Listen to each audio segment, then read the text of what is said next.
सबको जय मसीह की। मेरा नाम जसपाल है। आइए हम वचन में जाएंगे। लूका की किताब अध्याय 8 वचन 11 में वचन कहता है, बीज तो परमेश्वर का वचन है। जी हाँ, बीज परमेश्वर का वचन है। जब एक किसान बीज को बीजता है, बीजने से पहले वो ज़मीन को अच्छी तरह से गुड़ाई करता है हल के द्वारा, ताकि बीज अच्छी तरह से धरती में समा सके और अच्छा फल लेकर आ सके। पर जब हम देखते हैं कि बीज ज़मीन में बीजने के बाद काफ़ी दिनों तक हमें उसके अंदर कोई एक्टिविटी नहीं दिखाई देती, तो हमें नहीं पता अंदर क्या हो रहा है। तो उसी तरह से जब काफ़ी दिनों के बाद, 4-5 दिनों के बाद बीज बाहर आता है, तब हमें पता चलता है कि वो जीवित है। हमारी ज़िंदगी भी कुछ ऐसी ही है। जब हमें लगे कि हमारी ज़िंदगी में कुछ भी नहीं हो रहा, हम प्रार्थना कर रहे हैं, वचन पढ़ रहे हैं, प्रार्थना कर रहे हैं, हर एक एक्टिविटी में आप इन्वॉल्व हो, हर एक जगह पर आप मौजूद हो, पर फिर भी आपकी ज़िंदगी में कुछ भी नहीं हो रहा, तो याद रखिए, सबसे ज़्यादा काम परमेश्वर उसी समय कर रहा होता है हमारी ज़िंदगी में। क्योंकि जब एक किसान बीज को धरती के अंदर बीजता है, सबसे पहले तो वो बीज मरता है, फिर उसमें से एक नया जीवन आता है, और बड़ी मुश्किलों के बाद 3-4 दिन के अंदर वो झेलता है उस ज़मीन की सख्त परत को, तब जाके वो बाहर आता है। और जब वो बाहर आता है तो एक सुंदर पौधे के रूप में हमें वो दिखता है, और फिर धीरे धीरे हम लोग उसको बड़ा हुआ देखते हैं, और फिर एक अच्छा फल देने वाला बनता है, उसके फल मीठे हमें लगते हैं। उसी तरह से जब हमें लगे कि हमारी ज़िंदगी में कुछ नहीं हो रहा, सबसे ज़्यादा काम परमेश्वर उसी समय कर रहा होता है। हम परेशानियों में, चिंताओं में जाते हैं और परमेश्वर के ऊपर भरोसा रखते हैं, तो परमेश्वर हमें एक नए बीज की तरह, एक नए पौधे की तरह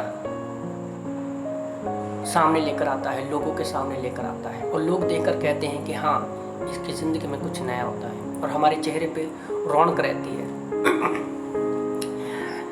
जैसे न्यायों की किताब अध्याय 6 वचन 3 में लिखा है, जब इजरायली बीज बीजते थे तो मिद्यानी, अमलेकी और पूर्वी लोग उनके विरुद्ध चढ़ाई करते थे, उनका सब कुछ नाश कर देते थे। यहाँ पे 3 लोगों का नाम लिखा गया है, मिद्यानी, अमलेकी और पूर्वी लोग।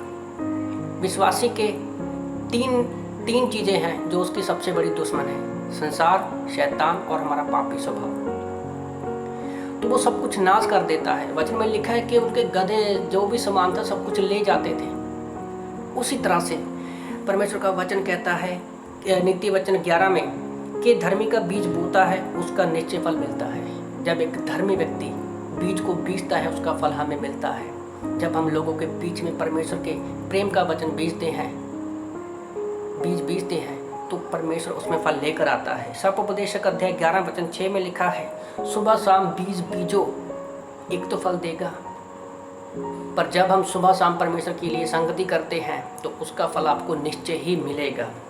यशायाह नबी की किताब अध्याय 55 वचन 10 में लिखा है, जैसे आकाश वर्षा और हिम को धरती पर भेजता है, वो उसकी पकड़ मजबूत करता है, और बीज के लिए खाने के लिए रोटी मिलती है, हमें बीज से खाने के लिए रोटी मिलती है। उसी तरह से परमेश्वर चाहता है कि हम वचन में, प्रार्थना में बने रहें और एक रोटी लाने वाले बने लोगों के लिए। और पहला पत्रस अध्याय 1 वचन 23 में परमेश्वर का वचन कहता है कि हम नाशवान नहीं, अविनाशी बीज हैं, परमेश्वर के जीवित और सदा ठहरने वाले वचन के द्वारा हमारा नया जन्म पाया है। हम धरती पर थे, मरे हुए बीज थे। जैसे यूहन्ना की किताब अध्याय 3 में यीशु मसीह ने निकोदेमुस को कहा कि जब तक कोई नया जीवन ना पाए, वो परमेश्वर के राज्य में एंट्री नहीं कर सकता।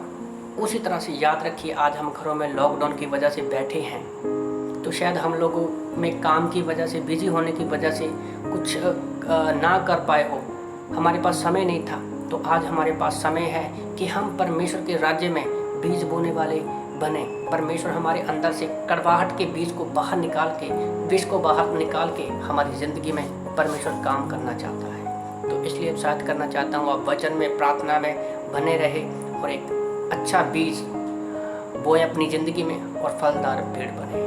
इस वचन के द्वारा प्रभु आप सबको आशीष दे। आमीन।